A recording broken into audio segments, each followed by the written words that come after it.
All right, good morning and happy Friday. I think today is the 25th of July. But welcome to Greenbelt Gardens.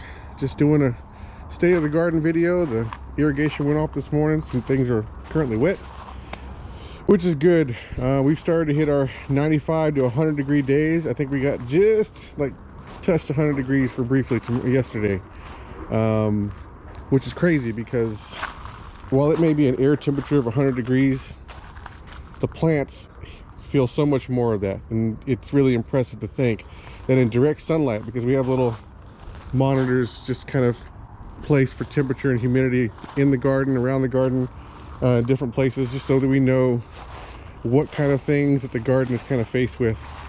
But yesterday, with it reaching 100 degrees, the time I looked at it was probably just after 5 p.m. and the direct sunlight temperature on the plants was 140 degrees. So the idea that Mother Nature knows that all of their trees and all their plants have to be able to handle temperatures like that from,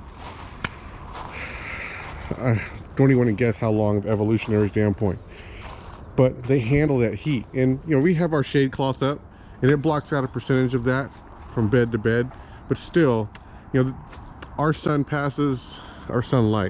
passes directly overhead from the house and then will set behind the trees. So that's west and that's east, south.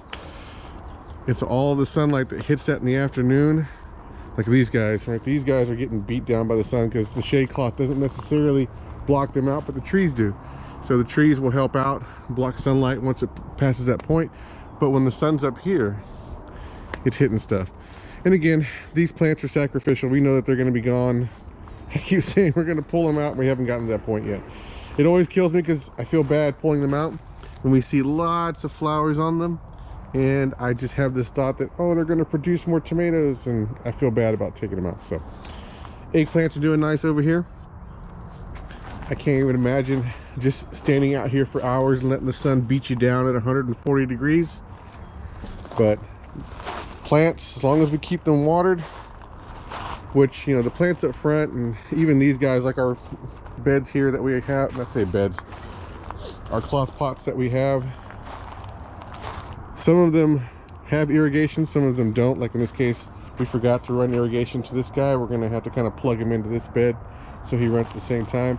And all these guys don't have irrigation running to them either, so we have to manually water them, which is fine. You know, no big deal. We don't manually water all these guys.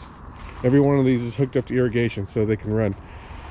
But when it comes to stuff like that, like this one, this sweet potato, we do have irrigation running to it, but these little cloth pots don't benefit from that. So just got to do our best to keep things watered, keep things alive. And as long as they've got water, they recover quite nicely. You know, I know they say that not to get your leaves wet, and I understand that. It's fine. There are diseases that can grow on leaves, but in some cases you just can't help it because our yard irrigation still runs as well, and that's where a lot of this water ends up drifting from. It just kind of gets picked up by whatever air is passing by and ends up on these guys. So, and they've survived just fine. We've been irrigating them for, you know, since May, and all the leaves don't really get too much put on them. So let's see here. Oh, got to get these guys up. Yeah, I may come back out here in a little while, start to harvest some of the red Marconis. I'll probably still leave the eggplants that we saw earlier, let them get a little bigger. My wife did come out here and harvest a lot of the black-eyed peas. Looks like here's another one. We pulled some of them off again just to give them a try, let them dry out inside the pods so they can feel, because you'll feel the difference. The pods feel very leathery, paper-like when they're ready to be torn open. And there's some dragonflies. They won't let me get too close though. Smaller dragonfly varieties. Woohoo. Got us another little San Marzano growing over here. There's another one up there. Did a lot of the pruning. I'm not sure if you noticed it from video to video. Did a lot of pruning, still have a lot to go prune back still. It's amazing. It's just, you just prune so much. I mean, this container that I have up there, this little white container, filled whenever it was still lush and green. They're all starting to rot and just kind of wither away as it is now. But I filled up that entire HDX container with all the clippings. But, you know, opened up the plants a little bit more. Like, this is one that I pruned. You can definitely see through it now. It's not so bushed up and just keeping things constricted. This is the bush stakes. They look really nice. Again, need to prune just a little bit more to put the focus on these guys. Same thing goes for all, look at this. Woohoo! These are all banana peppers. I need to start leaving the banana peppers longer on the plant. So I pull some whenever I start thinking that they're breaking, and I'll show you when we get back inside real quick. But they can take forever to actually change color. So I need to leave them on the plant longer to let them break, let them finish through. And then we got some glacier globes that are starting to break over here as well. I'm going to continue to leave these guys on for a bit. We're not seeing a whole lot of traffic when it comes to insects that love to eat these guys before we get a chance to them. On occasion we do see them, but look at that. That's nice. This is a California Wonder Red. I think he's actually ready to get pulled off. It's just like these guys. I mean, I've been watching these guys for a while. They haven't broken yet, so they're still mostly green, just hanging out, chilling. I need to probably see about finding a way to get them to break faster. You get leaves. And this, you know, I would say this garden bed too is very populated with leaf growth, probably too much. Not a lot of air passes through there. Here's a couple of more glacier globes that are breaking. Probably let these go. I'll probably pick those on Sunday, with it today being Friday. Did a lot of pruning on the 10 fingers. You know, I don't know if that's going to benefit this at all. We're just going to just try to see.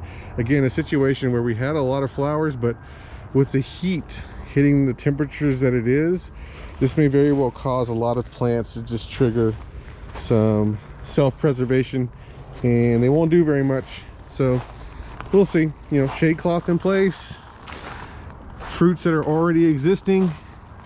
We're going to try to do our best to keep everything right where it's at, keep the plants alive, keep them going into the fall, so that we can have a good fall crop too. So this is just a time period where we know that plants may go into a self-preservation mode due to the heat.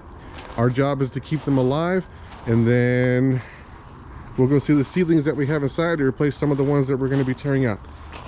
Let's pause it there. All right, so now we're inside. We're going to check on the seedlings. So we've had just about every cell produce a seedling pop-up so far. These are all of our dwarf determinate tomatoes, and then we have other tomato varieties that are indeterminates, as well as some companion plants that are putting through.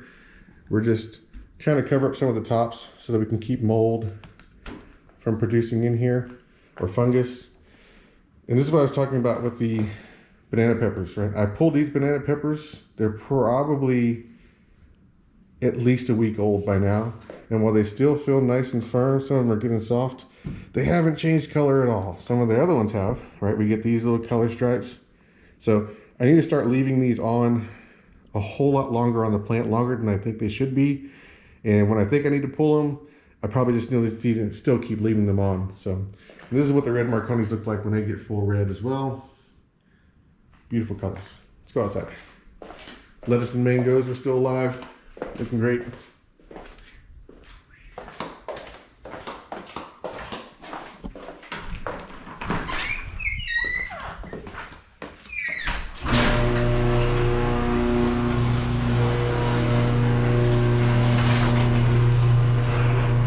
Run, spider, run.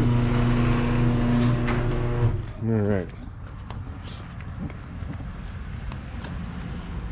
We've had to start watering these guys every night now. So while they do not get hit with the evening sun, once it passes over around 3 o'clock, it goes to the top of the house and the sun starts to, the shade starts to creep out. But even with the daytime sun that they've been getting, which has just been full sun, hardly any clouds at all, they get really wiped out. The cloth pots, they just dry out really quickly, so we've had to make sure that we're keeping watering these guys every night. We probably start watering, I say night, we water them at 7. It's still very much daylight out here right now at 7 o'clock, and that's what we got to keep doing. There's irrigation that runs through here, but the irrigation runs for all of the in-ground plants, nothing that's above ground. So the basils you see here, the oregano, the thyme, and all these other basils, they do get water whenever irrigation does run, but the cloth pots do not. They're just standalone, do as their thing. Serrano, oh, look at this. He's been hiding. A serrano pepper on the vine, already starting to turn red. All right, I'm gonna leave him there. Oh, we have another one over here. Good, good, good. There's a green one. There's a couple of them. Oh my goodness, there's a few of them. They've been hiding themselves really well, which is good. When we said we've had lots of flowers on here, it's about time they start producing. I'm gonna let those stay on there for a little while longer as well. I don't think it's stressing out the plant very much, not like how the banana peppers. I think that's another reason why I kept pulling banana peppers early. It's because there was just so many of them. I felt like the plant needed to continue to put resources to growing more. So if you leave things on for too long, all the resources go to that and the plant does nothing else. Here are the shishito peppers. These look really nice. I think I'll pull these as well. Maybe I'll leave them. I need to start testing things out, seeing how things come out. Only because shishito peppers go really quickly. Once you pull them out, they don't last very long on the outside before they start getting shriveled. Here's a poblano pepper right here. And then there's our other poblano pepper. Hasn't really changed in size, but he's still looking good. He's nice and firm. And we have another baby poblano there. So good, right? We're seeing finally plants, despite the heat, despite the direct sunlight they continue to get, they are producing fruits finally between the poblanos and the serrano peppers. So very happy to see that. Again, shishitos have been doing well. The cayennes have been doing well. They've been producing for at least a solid month. So it's time to see some of these other hot pepper plant varieties put something out for us. Yeah, I think that's a good state of the garden for today. We haven't spent a whole lot of time in the garden this week. We've been out for our daughter's string camp. She plays viola and orchestra, and this is the first major camp that she's ever done. And we're very lucky because this camp is usually held in South Austin, and we'd have to drive all the way down there from North Round Rock, which is at least a solid hour given traffic and road construction and everything else. So this year it's in Georgetown. It's at Southwestern University, which is personal to us. My wife's sister went to Southwestern University, and she carries, my daughter carries her namesake. So we're just glad that it's close. Allows us an opportunity to be at the camp with her, experience all the learning moments that she's having, so that we know how to help keep her trained up whenever she gets back home and starts school here in a couple of weeks. So that's it from Greenbelt Gardens. Wishing everybody a wonderful Friday and a happy entrance to the weekend. We'll probably shoot another video at some point, but this is it for now. Bye.